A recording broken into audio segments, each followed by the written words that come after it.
नेपाल बहुभाषिक, बहुधार्मिक र बहुसांस्कृतिक राष्ट्र हो। नेपालको यो विशेषतालाई 42% भन्दा बढी जनसङ्ख्यामा बसोबास गरेका यहाँका आदिवासी जनजातिका भाषा, धर्म र संस्कृतिले मात्र उजागर गर्दछ।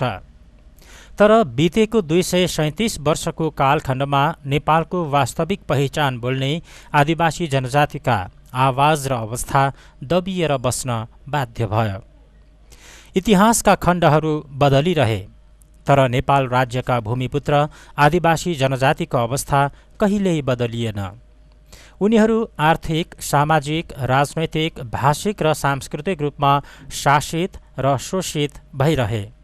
यहाँसम्म कि नेपालका आदिवासी जनजातिका भाषा, धर्म र संस्कृति लोप हुँदै जाने क्रम तीव्र भयो।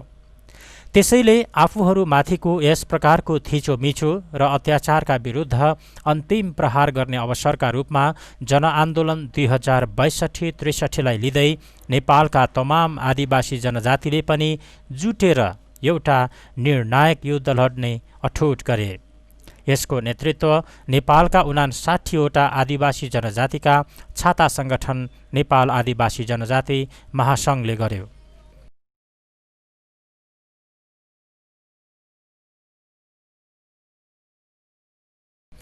4 वर्ष अघि 2059 सालदेखि नेपालको राजनीतिमा राजा ज्ञानेन्द्रको सक्रियता बढ्न थाल्यो।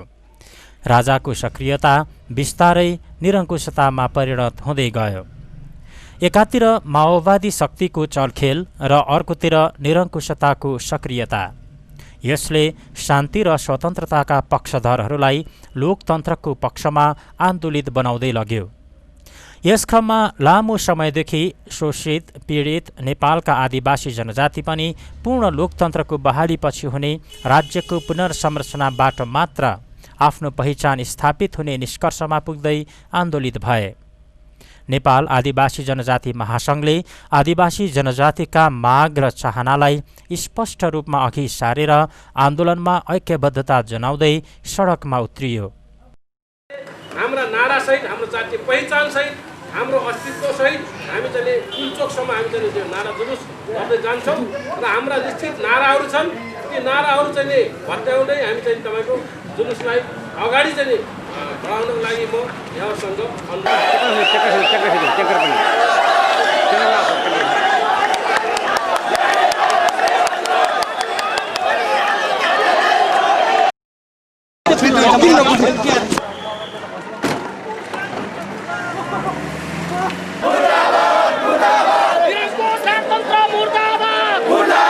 अहिले हामी जनजातिहरूको संयुक्त आन्दोलन, हाम्रो एकता र लोकतन्त्रप्रतिको हाम्रो ऐक्यबद्धता र हाम्रो सक्रिय सहभागिताले यहाँका निरङ्कुश शाही सरकारको ती दलाल भरौतेहरूले हाम्रो आन्दोलनलाई बिठोल्न सकेन।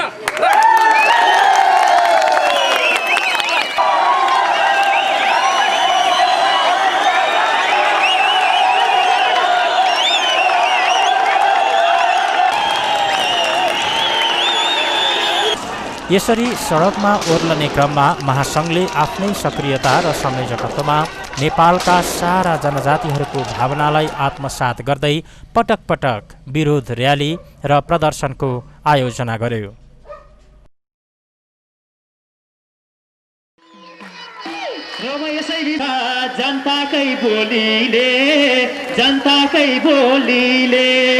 विचार मार्न सक्दैनस् गोलीले,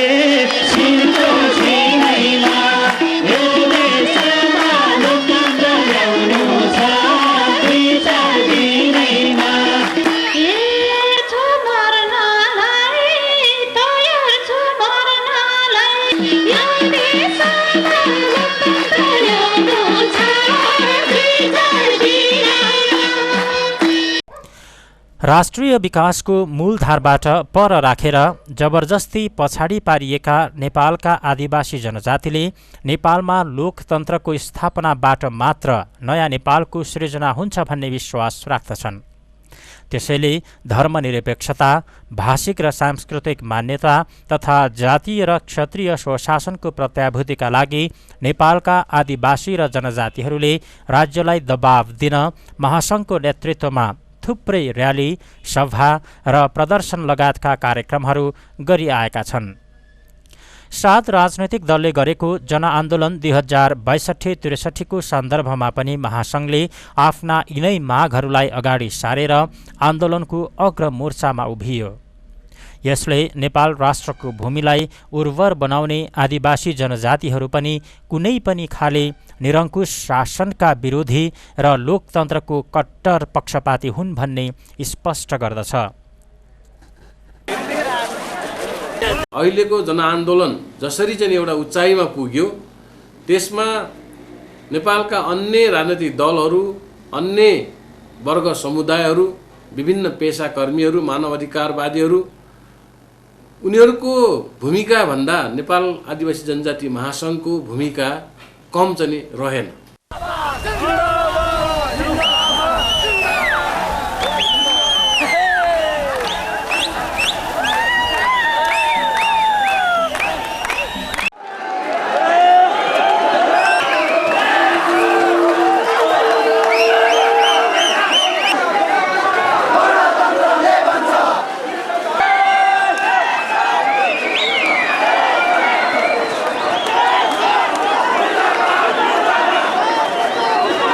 खिचेको बाबु टिभीमा आउँछ त्यसो खिचे।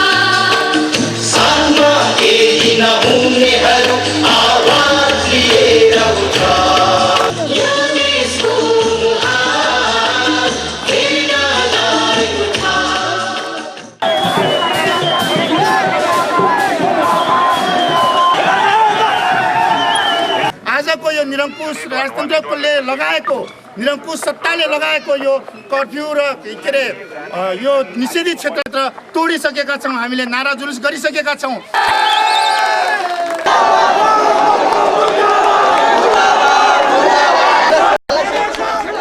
नेपालमा पछिल्लो आन्दोलनले लोकतन्त्रको आवाजलाई बुलन्द पार्यो, तर नेपाल आदिवासी जनजाति महासङ्घ लोकतान्त्रिक समाजको स्थापनाका लागि यसअघिदेखि नै बारम्बार सङ्घर्षरत संस्था हो।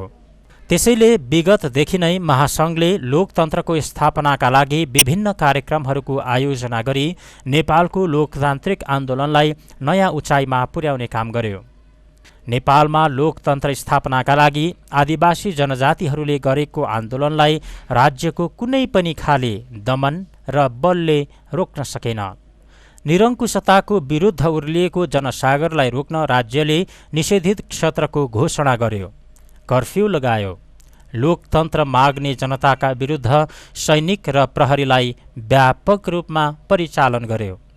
यस्ता सबै राज्यबलका बावजुद पनि आन्दोलनका क्रममा नेपालका आदिवासी जनजातिहरूले महासङ्घ र आफ्ना जातीय संस्था एवं जिल्ला शाखाहरूको अगुवाईमा राजधानी काठमाडौँ लगायत अधिराज्यका विभिन्न ठाउँमा विशाल र्यालीहरू गरी निरङ्कुशताको विरुद्धमा आफूलाई दरो गरी उभ्याए। नेपालमा लोकतन्त्र स्थापनाका लागि जनआन्दोलन 2062-63ले पहिलो चरणको सफलता प्राप्त गर्न 19 दिन लाग्यो। यस क्रममा राज्यले राजधानी लगायत अधिराज्यका विभिन्न शहरमा दिनरात कर्फ्यू लगायो, तर कर्फ्यू र निषेधित क्षेत्रको निर्वाध र निडर भएर अवज्ञा गर्दै कैयौं जनता सडकमा ओह्रिए। जनताको साहस र एकताको अगाडि सरकारको कुनै पनि सुरक्षा स्रोत र गोली बारुदको केही लागेन। यस क्रममा विश्व इतिहासकै सबैभन्दा लामो 25 घण्टे कर्फ्यू पनि काठमाडौँमा लगाइयो, तर यसले पनि जनताको आन्दोलन दबिनुको साटो थप आन्दोलनले ऊर्जा पायो।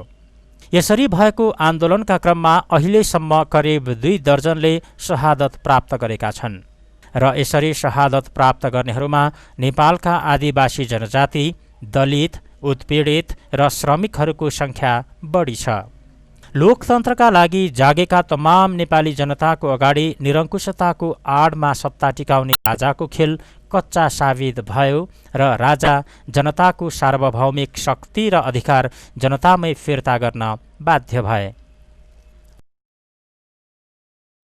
संवैधानिक राजतन्त्र र बहुदलीय प्रजातन्त्रमा हाम्रो अटुट प्रतिबद्धता भएकोले आज यही शाही घोषणाद्वारा नेपाल अधिराज्यको कार्यकारिणी अधिकार नेपाल अधिराज्यको संविधान 2047 को धारा 35 बमोजिम हुने गरी जनताको नासो जनतालाई नै फर्काएका छौं। नेपाल अधिराज्यको संविधान 2047 बमोजिम देशको शासन व्यवस्थाको अभिभारा ग्रहण गर्ने मन्त्री परिषद गठन गर्नका लागि प्रधानमन्त्री पदको लागि यथाशीघ्र नाम सिफारिस गर्न 7 राजनीतिक दलहरूको गठबन्धनलाई हामी आह्वान गर्दछौं। शाही घोषणा धोका हो, धोका हो, धोका हो। शाही घोषणा धोका हो, धोका हो, धोका हो। राजाको कुरामा जनताले विश्वास गरेनन्। पूर्ण लोकतन्त्रका लागि ज्यानको बलिदान गर्न तयार रहेका तमाम जनताले यसलाई धोका माने र आफ्नो आन्दोलनलाई झन उचाइमा लाने कार्यक्रम सार्वजनिक गरे। आन्दोलन तीव्र बन्दै उत्कर्षमा पुग्न थाल्यो। परिणाम सरकारी शक्तिले काम गर्न छोड्यो। लाखौं मान्छे सडकमा ओर्लिए। अश्रुग्यास, लाठीचार्ज, निर्मम कुटपिट र हत्या कुनैले पनि काम गरेन। त्यसपछि जनताको शक्तिका सामुन्ने राजाको केही जोर चलेन र पहिलो सम्बोधनको 3 दिन नबित्दै राजाले दोस्रो पटक टेलिभिजन मार्फत बोलेर प्रतिनिधि सभा पुनर्स्थापनाको घोषणा गरे।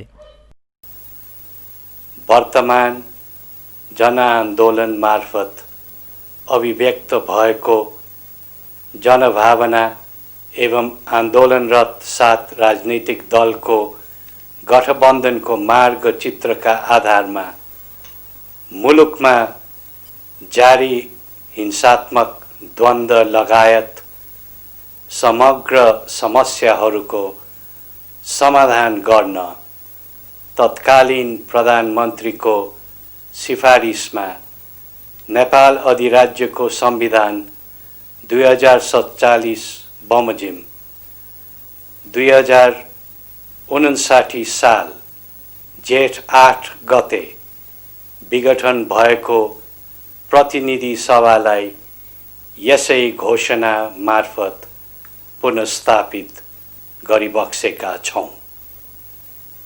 बहुदलीय प्रजातन्त्रको रक्षा, स्थायी शान्ति, राष्ट्रिय एकता एवं समृद्धिको बाटोतर्फ मुलुकलाई अघि बढाउने जिम्मेवारी वहन गर्न हामी आन्दोलनरत 7 राजनीतिक दलहरूलाई आह्वान गर्दछौं।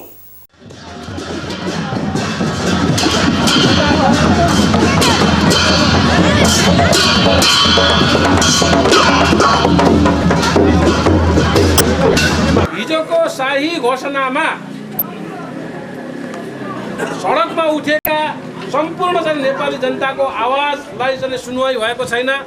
जनजाति महासङ्घले उठाएको समावेशी लोकतन्त्र, संविधान सभाको चुनाव, त्यसै चाहिँ तपाईँको आत्मनिर्णय सहितको जातीय स्वायत्त शासन, धर्मनिरपेक्षताको सवाल, भाषिक स्वतन्त्रताको सवाल, आरक्षणको प्रश्नहरू कतै चाहिँ सम्बोधन भएको छैन।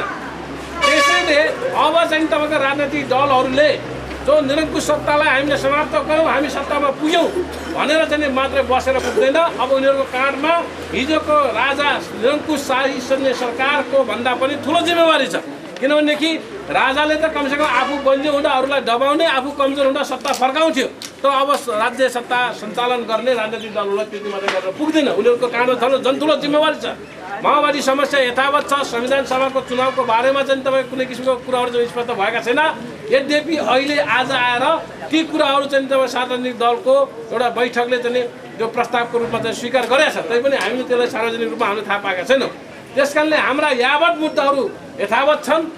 हामीले यसलाई चाहिँ एउटा अवसरको रूपमा लिएर राजनीतिक दलहरूलाई सचेत बनाउने, अब हुने सरकारलाई अझ सावधान बनाउने, हाम्रा मुद्दाहरू अझै उजागर गर्ने र हामी अझै सङ्गठित हुने, अझै सचेत हुने र हाम्रो चाहिँ आन्दोलनलाई निरन्तर रूपमा अगाडि बढाउने हिसाबले यो चाहिँ हामीले चाहिँ तपाईँको जुलुसको आयोजना गरेका छौँ।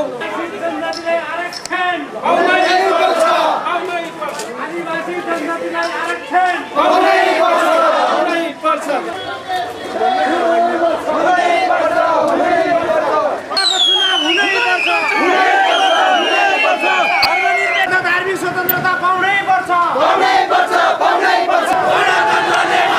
आदिवासी के भन्छ?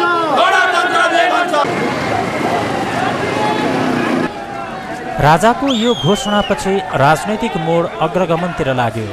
लाखौं जनताले सडकमा विजय जुलुस मनाए।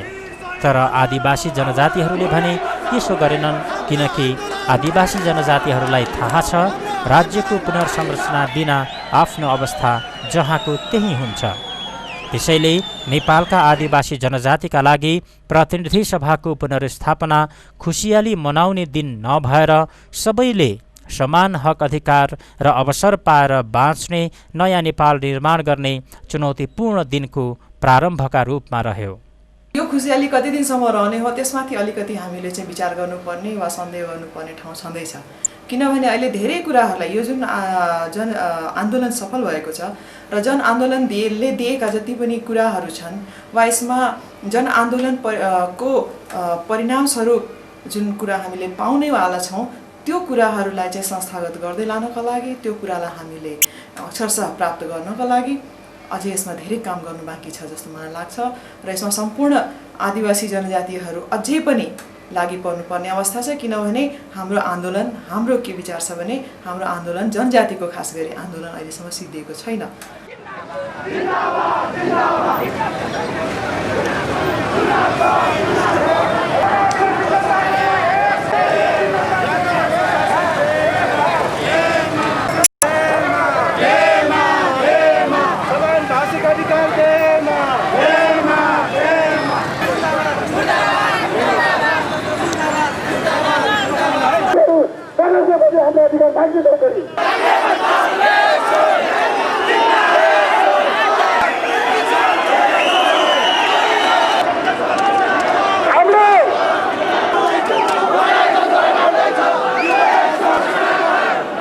स्वतन्त्रता पाउनै पर्छ।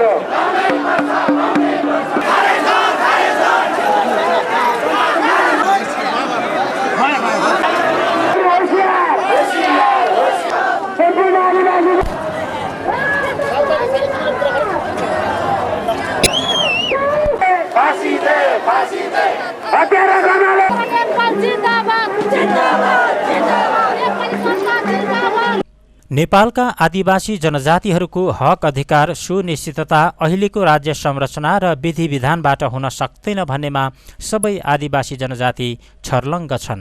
त्यसैले 19 दिन लामो जनआन्दोलनका क्रममा सक्रिय रूपमा सहभागी भएका मजदुर, किसान, विभिन्न पेशा र व्यवसायसँग सम्बद्ध लगायत तमाम नेपालीले कल्पना गरेको नयाँ नेपालको सिर्जनाका खातिर आज पनि नेपालका आदिवासी जनजातिहरू खबरदारी गरिरहेका छन्। अब उपरान्त सिंहदरबार सामन्ती शोषकको प्रतीकमा रहन सक्दैन। अब उपरान्त सिंहदरबार राणा तानाशाहीको प्रतीक रहन सक्दैन। अब उपरान्त सिंहदरबार यो जनताको शासनको एउटा प्रतीकको रूपमा खडा हुनुपर्छ भन्ने माग लिएर हामी यहाँ आइरहेका छौँ। वैशाख 11 गते राति 11:30 बजे यो जनताको शक्तिको अगाडि हुन टेकेका सामन्तवादी संस्कारको नाइके राजा ज्ञानेन्द्रबाट जुन किसिमको शाही सम्बोधन भयो, त्यो शाही सम्बोधनले हामी आदिवासी जनजातिहरूको मुद्दाको कतै पनि त्यसको सङ्केतसम्म पनि गरेन। त्यो मुद्दा कतै सन्दर्भ समेत पनि उठाइएन। हाम्रा मुद्दाहरू दिउँका दूर रहे।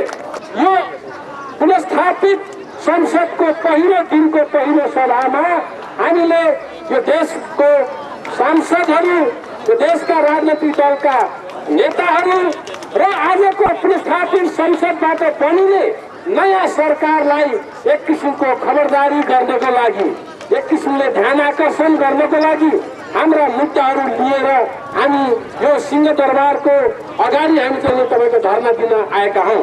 आज हामी सिंहदरबारको ढोका बाहिर छौँ, तर भोलि हामी सिंहदरबारभित्र पस्ने स्थितिले पनि हामी आउन सक्छौँ। त्यसको लागि पनि हामी आदिवासी जनजातिहरू मानसिक रूपले, भौतिक रूपले, वैचारिक रूपले, हरेक रूपले हामी चाहिँ तयार छौँ भन्ने कुरो म यहाँहरूलाई बताउन चाहन्छु। यस क्रममा नेपालका आदिवासी जनजातिहरूको छाता संगठन नेपाल आदिवासी जनजाति महासंघ लगातार खबरदारी जुलुस गर्दै सिंहदरबार घेर्ने र संसदलाई दबाब दिने कार्यक्रमको घोषणा गरेर जनआन्दोलन 2062-63 अभिव्यक्त नेपालीको भावनालाई मर्न नदिई साकार बनाउने अभियानमा लागिरहेको छ। नेपालको राजनैतिक भविष्यको चित्र अझै स्पष्ट छैन। प्रतिनिधि सभा घोषणा 2063ले नेपाललाई धर्मनिरपेक्ष राष्ट्र घोषणा गरेबाट आदिवासी जनजातिका एउटा महत्त्वपूर्ण माग त पूरा भएको छ। यद्यपि आदिवासी जनजातिले उठाएका अन्य महत्त्वपूर्ण सवालहरू अझै ज्यूका त्यों छन्।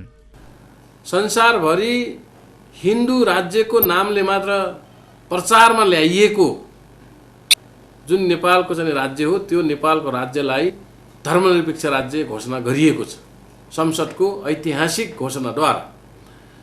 यो धर्मनिरपेक्ष राज्यको घोषणालाई नेपाल आदिवासी जनजाति महासंघले स्वागत गरेको छ। नेपाल एक बहुजातीय, बहुभाषिक, बहुसांस्कृतिक देश भएको हुनाले यसमा सम्पूर्ण आदिवासी जनजातिहरूको पनि भावनालाई समेट्नुपर्ने भएको हुनाले यो एकल भाषा, एकल धर्म, एकल भेष भन्ने चाहिँ हटाउनुपर्छ। यो विभेदकारी कुरा हो, यस कुरालाई चाहिँ निर्मूल पार्नुपर्छ भन्ने जुन हामीले आन्दोलन सडकमा लिएर गएका थियौँ, त्यसैको परिणामस्वरूप आज हामी चाहिँ यो देशलाई, हाम्रो नेपाललाई धर्मनिरपेक्ष राज्य घोषणा गराउनमा हामी सफल भएका छौँ। त्यसैले संविधान सभाको प्रक्रिया, स्वरूप र सीमा अझै स्पष्ट नभएसम्म नेपालको राजनैतिक निकास र भविष्य कस्तो हुन्छ भन्ने कुरा निकै कौतूहलको विषय नै बनेर बसिरहेको छ।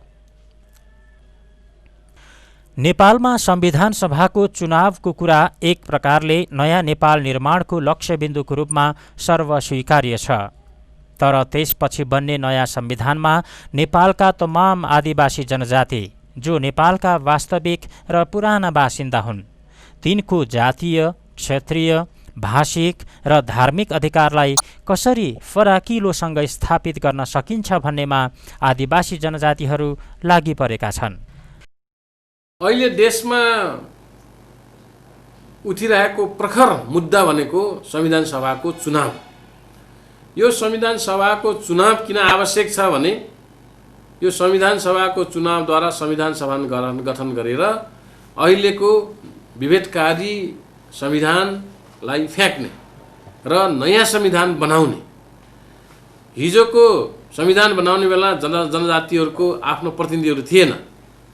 राजा, नेपाली काङ्ग्रेस र वाम मोर्चाको त्रिपक्षीय सम्झौताद्वारा उनीहरूकै चाहिँ मान्छेद्वारा बनाइएको सम्झौताको संविधान हो।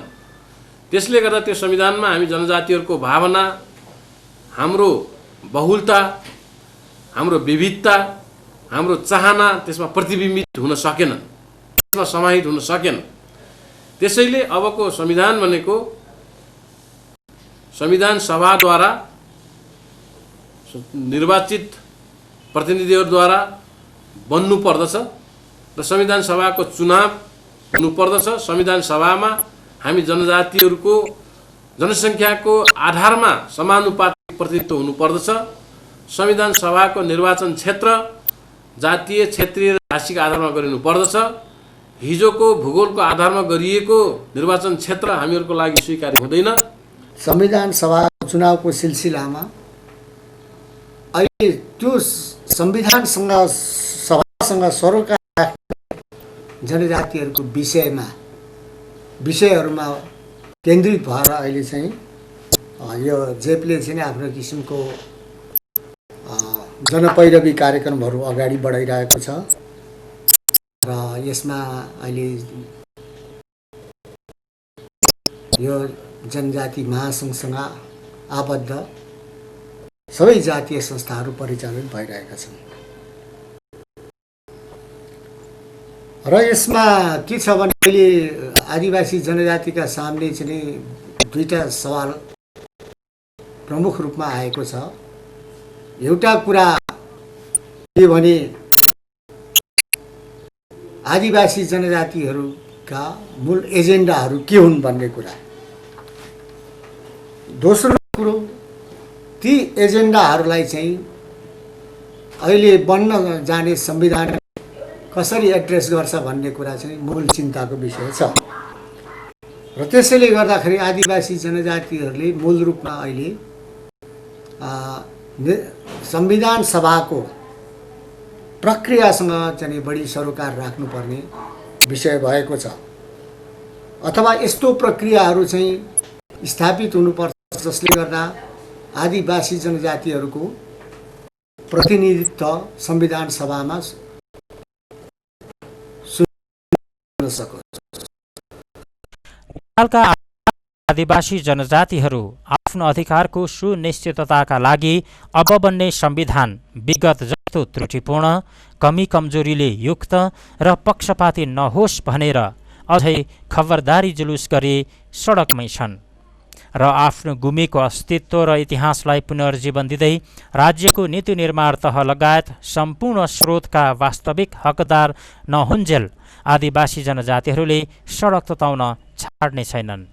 वास्तवमा सडकमा आन्दोलन गर्नु नेपालका आदिवासी जनजातिहरूको रहर होइन, तर वर्तमान राज्य संरचनाले नेपालका आदिवासी जनजातिलाई अर्को उपयुक्त र आफ्नो आवाज बुलन्द गर्न सही स्थान नदिएको हालको अवस्थामा यो भन्दा अर्को विकल्प नभएर मात्र सडक आन्दोलन गर्न बाध्य भएका हुन्।